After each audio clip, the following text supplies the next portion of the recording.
திமுகவை முடிவுக்கு கொண்டு வந்த தாவேக உறுதியான மாற்றம். ஆட்சி அமைக்கப் போவது யார்? தமிழகத்தின் சட்டமன்ற தேர்தல் வரலாற்றை 1977 முதல் இன்று வரை ஆராய்ந்தால் ஒரு முக்கியமான போக்கு தெளிவாக தெரிகிறது. வாக்காளர் எண்ணிக்கை தொடர்ந்து உயர்ந்து கொண்டே வந்துள்ளது என குறிப்பிட்டுள்ள அரசியல் முக்கிய பிரமுகர் அர்ஜுனமூர்த்தி, மேலும் 2026 தேர்தல் எந்த மாதிரி முடிவு வரும் என்பதையும் தெரிவித்துள்ளார். அதில் 1980ஆம் ஆண்டு சுமார் 25 லட்சம் வாக்காளர்கள் அதிகரித்த போதும் 44 லட்சம் வாக்குகள் அதிகமாக பதிவு செய்யப்பட்டன. அதேபோல் 1984இல் 32 லட்சம் வாக்காளர்கள் உயர்ந்தாலும் வாக்குப்பதிவு 29 லட்சம் மட்டுமே உயர்ந்தது.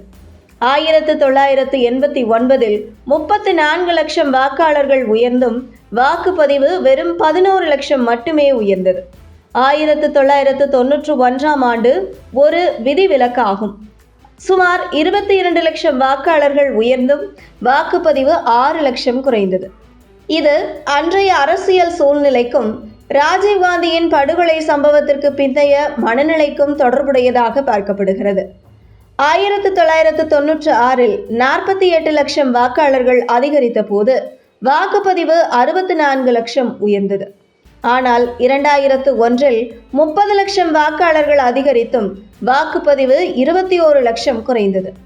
2006 தேர்தல் ஒரு திருப்பு முனையாக அமைந்தது. 30 லட்சம் வாக்காளர்கள் அதிகரித்த நிலையில் 58 லட்சம் வாக்குகள் கூடின. இந்த தேர்தலில் விஜயகாந்த் அரசியலுக்கு வந்தது மிகப்பெரிய மாற்றத்தை ஏற்படுத்தியது. அவர் உருவாக்கிய அலை வாக்குப்பதிவில் பெரும் உயர்வை ஏற்படுத்தியதோடு ஆட்சி சமன்பாடுகளையும் பாதித்தது. 2011இல் வெறும் 6 லட்சம் வாக்காளர்கள் மட்டுமே அதிகரித்திருந்தாலும் வாக்குப்பதிவு 38 லட்சம் உயர்ந்தது. 2016இல் 1.7 கோடி வாக்காளர்கள் அதிகரித்த போதும் வாக்குப்பதிவு 66 லட்சம் மட்டுமே உயர்ந்தது. 2021இல் 47 லட்சம் வாக்காளர்கள் அதிகரித்தும் வாக்குப்பதிவு 27 லட்சம் மட்டுமே உயர்ந்தது. 2026 தேர்தலில் சிறப்பு தீவிர திருத்தம் மூலம் சுமார் 97 லட்சம் வாக்காளர்கள் நீக்கப்பட்டதுடன் 27 லட்சம் புதிய வாக்காளர்கள் சேர்க்கப்பட்டுள்ளன. இதனால் மொத்த வாக்காளர்கள் சுமார் 86% வாக்குப்பதிவை கணக்கில் எடுத்தால் மொத்த வாக்குகள் 4.9 கோடியை எட்டியுள்ளது. இந்த உயர்வு எதிர்பார்த்ததை விட அதிகமாகும். இதில் விஜய் முக்கிய பங்கு வகித்திருக்கலாம். இதனுடன் சேர்த்து பார்க்கும்போது 2026 தேர்தலில் இன்னொரு முக்கிய அரசியல் பரிமாணமும் உருவாகியுள்ளது. ஆன்டி இன்கம்பன்சி மற்றும் ஆன்டி ஈகாப்போட்டெனிசி காரணமாக தேசிய ஜனநாயக கூட்டணிக்கு சில பகுதிகளில் வாய்ப்புகள் அதிகரித்துள்ளன. குறிப்பாக கொங்கு மண்டல தொகுதிகளில் மற்றும் குறைந்த வாக்குப்பதிவு சதவிகிதம் கொண்ட பகுதிகளில் சிறிய வித்தியாசத்தில் வெற்றிகளை பெறும் சூழல் உருவாகலாம்.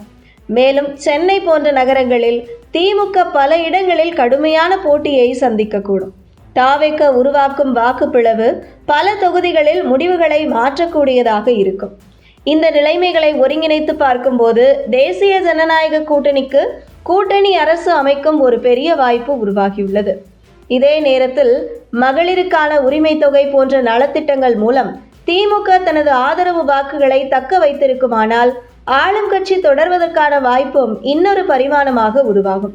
ஆக மொத்தத்தில் இந்த தேர்தல் 40 வயதுக்கு மேற்பட்டவர்களின் நிலையான வாக்குப்போக்கும் 40 வயதிற்கு குறைவான இளம் வாக்காளர்களின் மாற்ற விருப்பமும் நேருக்கு நேர் மோதும் ஒரு அரசியல் களமாக மாறியுள்ளது என 2026 தேர்தல் முடிவுகள் குறித்து தெரிவித்துள்ளார் அர்ஜுனமூர்த்தி.